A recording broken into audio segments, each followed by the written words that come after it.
Hello दोस्तों। तो जैसे कि हम लोगों ने पार्ट 1 में पढ़ा था, आज हम लोग का ये पार्ट 2 है सेल्स ऑफ गुड्स एक्ट सोगा का। तो आज हम लोग उसके आगे थोड़ा सा कुछ जानने जा रहे हैं, जिसमें हम लोग बेसिकली अभी ट्रांसफ़र ऑफ ओनरशिप पढ़ना है। ठीक है, कि ओनरशिप कैसे कैसे ट्रांसफ़र होता है। तो पहला ओनरशिप ट्रांसफ़र होगा जब सेल्स ऑफ गुड्स एक्ट का ओनरशिप ट्रांसफ़र कैसे होगा वो हम लोग जानने जा रहे हैं। तो in case of sales of approval basis, अगर अप्रूवल बेसिस में ओनरशिप कैसे ट्रांसफ़र होगा उसके बारे में हम लोग को जानने के लिए 3 चीज़ जानना पड़ेगा। कि जब बायर अप्रूव्स कर देता है गुड्स को तब क्या होगा, बायर रिटर्न नहीं किया है स्पेसिफिक टाइम में तब क्या माना जाएगा, और जब buyer does the same act adopting the transaction, यानी कि बायर ऐसा कुछ एक्ट कर दिया जिससे ये पता चल जाए कि उसने जो गुड्स था उसको एक्सेप्ट कर लिया है। तो in case of sales on approval basis पे हम लोग को 3 चीज़ जानना पड़ेगा। इसमें ट्रांसफर ऑफ ओनरशिप होता है। पहला, उसमें बायर अप्रूव करेगा गुड्स के लिए। दूसरा, बायर स्पेसिफिक टाइम जितना दिया था उसमें उसने गुड्स को वापस नहीं किया है। और तीसरा, जिसमें बायर कुछ ऐसा एक्ट कर दिया है जिसके कारण उस गुड्स से ट्रांसफ़र मान लिया जाएगा, ट्रांसफ़र ऑफ ओनरशिप हो जाएगा जब बायर अप्रूव्स कर देता है गुड्स का। जब बायर कम्युनिकेशनल ऑफर दे देता है, कम्युनिकेशन के थ्रू ऑफर दे देता है, मतलब एक्सेप्टेंस दे देता है अपना कि उसने गुड्स को एक्सेप्ट कर लिया है, तब ओनरशिप ट्रांसफ़र हो जाएगा। दूसरा, बायर अगर विद इन टाइम में कुछ नहीं बोला है, ठीक है, तो जितना उसको टाइम लिमिट दिया गया था, स्पेसिफाइड टाइम था, अगर उसका एक्सपायरी हो गया है तो मान लिया जाएगा कि ओनरशिप ट्रांसफ़र हो गया है। और जितना रीजनेबल या फिर कोई जो रीजनेबल टाइम है किसी भी चीज़ का सेल्स का एक्सपायरी होने के लिए, वो टाइम क्रॉस हो गया है, तब मान लिया जाएगा कि सेल्स हो गया है, अप्रूवल ओनरशिप ट्रांसफ़र हो जाएगा। तीसरा है, जब बायर कुछ ऐसा एक्ट कर दिया है जिसके कारण ट्रांजैक्शन को मान लिया जाएगा कि वो ओनरशिप उसका ट्रांसफ़र हो चुका है। ठीक है, तो हम लोग इसकी नेक्स्ट स्लाइड में आएंगे तो हम लोग को पता चलता है कि डिलीवरी क्या होता है। डिलीवरी में मतलब होता है voluntary transfer of position of goods, यानी कि गुड्स का ट्रांसफ़र हो जाना, वो तेरा डिलीवरी कहलाता है। ठीक है, इसमें हम लोग को 3 चीज़ जानना पड़ेगा, एक्चुअल डिलीवरी, सिम्बॉलिक डिलीवरी और कंस्ट्रक्टिव डिलीवरी। इसमें 3 टाइप की डिलीवरी होती हैं। एक होता है एक्चुअल डिलीवरी, दूसरा होता है सिम्बॉलिक डिलीवरी, तीसरा होता है कंस्ट्रक्टिव डिलीवरी। एक्चुअल डिलीवरी में रियल पोजीशन होता है, यानी रियल में गुड्स एक जगह से दूसरी जगह मूव होता है एज अ डिलीवरी। उसके बाद सिम्बॉलिक डिलीवरी, जिसमें कि हम लोग कंट्रोल देते हैं गुड्स का किसी दूसरे के हाथ में। और तीसरा कंस्ट्रक्टिव डिलीवरी, जिसका थर्ड पार्टी एक्नॉलेज कर देता है। एक्चुअल डिलीवरी में रियल में गुड्स ट्रांसफ़र होता है, यानी एक प्लेस से गुड्स दूसरा प्लेस जा चुका है। सिम्बॉलिक डिलीवरी में जैसे कि हम लोग अपना अगर कार का की किसी को दे दिए, इसका मतलब हम लोगों ने अपना ओनरशिप ट्रांसफ़र किया है। या फिर हम लोग अपने गोडाउन का की किसी को दिए, तीसरे पार्टी को दे दिए, तो हम लोग मान लेंगे कि सिम्बॉलिक डिलीवरी के रूप में हमने उसे अपना गोडाउन दे दिया है दूसरे को। और होता है कंस्ट्रक्टिव डिलीवरी, यानी कि गुड्स वहीं रहेगा लेकिन मेरा जो गोडाउन का जो देखभाल करता था, अब वो गुड्स भी वहीं रहेगा, देखभाल करने वाला भी वही रहेगा, बस उसका ओनर जो है मेरे से कोई थर्ड पार्टी हो जाएगा। ये मान लिया जाएगा कि voluntary transfer of position of goods हो गया है। फिर हम लोग आते हैं ऑक्शन सेल क्या होता है। As we all know that auction sale के बारे में सभी को पता होगा। ऑक्शन सेल्स क्या होता है, तो इसमें एक होता है बिडर, एक होता है सेलर और एक होता है ऑक्शनर, जो कि एजेंट होता है सेलर का। बिडर यानी जो बिड करता है, सेलर यानी जिसका गुड्स ऑक्शन में सेल हो रहा है, और ऑक्शनरी जो सेलर ने जिस एजेंट को अपने रूप में अपने पास रखा है ताकि वो ऑक्शन सेल में उसकी मदद करे। ठीक है, और अगर बिड का मतलब यहाँ पे ऑफर होता है, और अगर फॉल ऑफ हैमर यानी हैमर जो है वो उसका फॉल 3 बार हो चुका है तो उसको एक्सेप्टेंस मान लिया जाएगा। पफर क्या होता है, तो पफर एक ऐसा पर्सन होता है जो कि सेलर उसको अपने रूप में अपॉइंट करता है ताकि वो और सेल को और भी हेल्पफुल बनाए दूसरों के लिए। ठीक है, और इसमें पफर का इन्फॉर्मेशन सेलर जो है बाकी अदर बिडर्स को दे देते हैं ताकि इसमें कोई इलीगल बात ना हो जाए, और अगर दूसरे को इन्फॉर्मेशन नहीं देता है तो सेल को वॉइडेबल हो जाएगा, सेल को हम लोग वॉइड भी कर सकते हैं।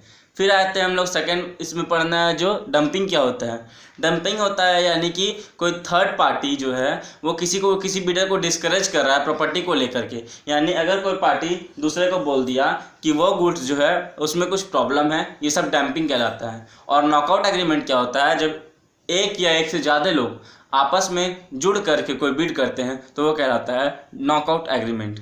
उसके बाद आता है document of title of goods. Document of title of goods में हम लोग जानेंगे।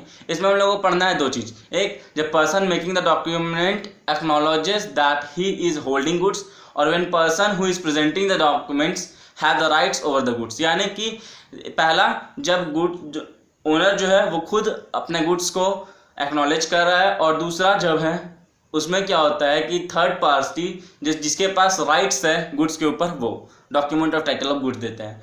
जब पर्सन जो है holding acknowledge that he is holding the goods, जब पर्सन जो है वो एक्नॉलेज देता है कि वो उसके पास गुड्स है, वो 5 तरह की चीज़ को इश्यूज करता है।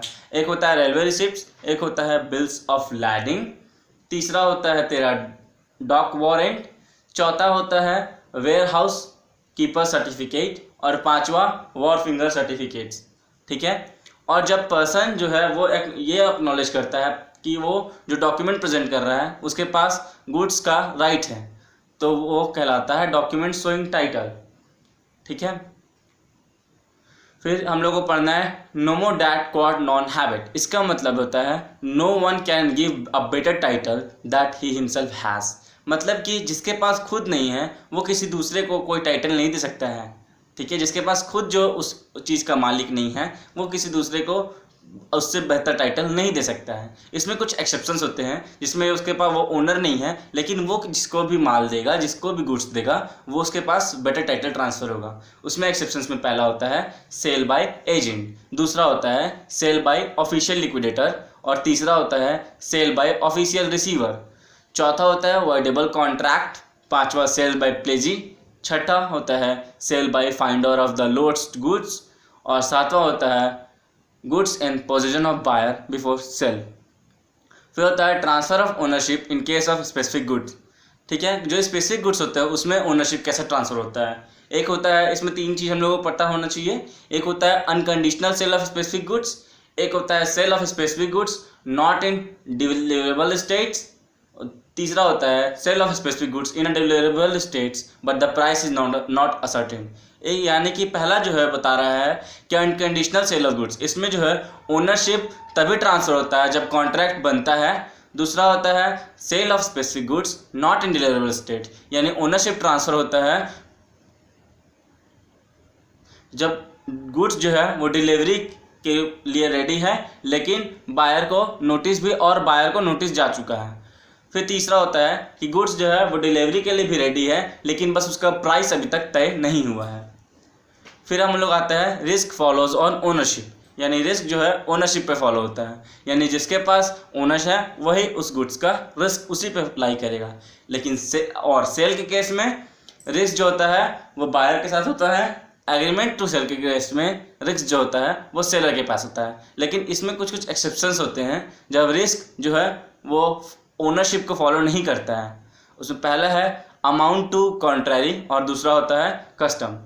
उसके बाद हम लोग तो दोस्तों अब हम लोग एक नया टॉपिक पढ़ने जा रहे हैं जिसका नाम है अनपेड सेलर। अनपेड सेलर में हम लोग को 2 चीज़ जानना पड़ेगा, एक होता है जस इन रेम, एक होता है जस इन पर्सोनम। जस इन रेम मतलब होता है राइट अगेंस्ट गुड्स, और एक होता है जस इन पर्सोनम मतलब राइट अगेंस्ट पर्सन। जस इन रेम में हम लोग को 2 चीज़ पढ़ना होगा, सेल और एग्रीमेंट टू सेल, और जस्ट इन पर्सोनम में 3 चीज़ पढ़ना होगा, suits for price, suits for damages and suits for interest. Sale के अंदर होता है राइट ऑफ लियन, दूसरा होता है right of stoppage in transit, तीसरा होता है right to resale. Right to lien का मतलब होता है गुड्स को रिटेन करना, right of stoppage in transit का मतलब होता है रीगेन करना, और राइट टू रीसेल, ठीक है, रीसेल करना। राइट टू स्टॉपेज इन ट्रांजिस्ट हम लोग तभी आप अप्लाई कर सकते हैं गुड्स पे जब जो बायर जो है गुड्स का वो इंसॉल्वेंट हो गया हो। Right to agreement to sale का मतलब होता है, इसमें सेल का 3 पॉइंट तो रहेंगे, right of to lien, right of stoppage in transit and right to resale. साथ में एक और पॉइंट ऐड होता है जिसका नाम है राइट टू विदहोल्डिंग डिलीवरी, और राइट टू अगेंस्ट पर्सनस में right to provide for price, यानी कोई भी पर्सन को 3 चीज़ के लिए हम लोग सूट कर सकते हैं, एक प्राइस के लिए, एक डैमेजेस के लिए और एक इंटरेस्ट के लिए। ठीक है दोस्तों, तो इसी के साथ हम लोग का sales of goods act complete होता है। और जैसे कि मुझे मैसेजेस आ रहे हैं, मुझे वो बोला जा रहा है कि किसी और सब्जेक्ट पे भी मैं इस तरह वीडियो बनाऊं, तो मैं आप लोग को एश्योर कर देना चाहता हूं कि मैं बहुत ही जल्द ऑडिट और दूसरे सब्जेक्ट्स पे भी बहुत ही जल्द वीडियो लाऊंगा। अगर आप लोगों को अच्छा लगे तो मेरे इस चैनल को सब्सक्राइब कर दीजिएगा। वीडियो पसंद आए तो लाइक, शेयर और कमेंट्स कर दीजिएगा। थैंक यू दोस्तों, बाय बाय।